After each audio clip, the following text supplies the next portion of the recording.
Hello, my name is Abhipurva. I read in class 9 from Namkhana Union High School, Namkhana, West Bengal.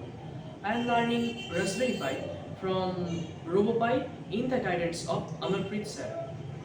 Today I make a wonderful project which is known as obstacle detecting device.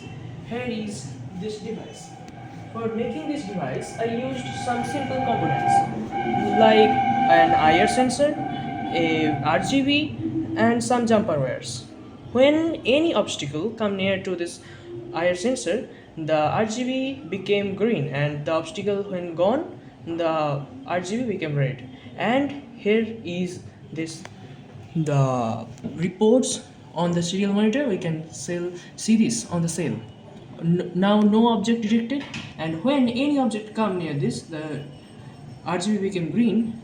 It object detected. Thank you. Bye bye.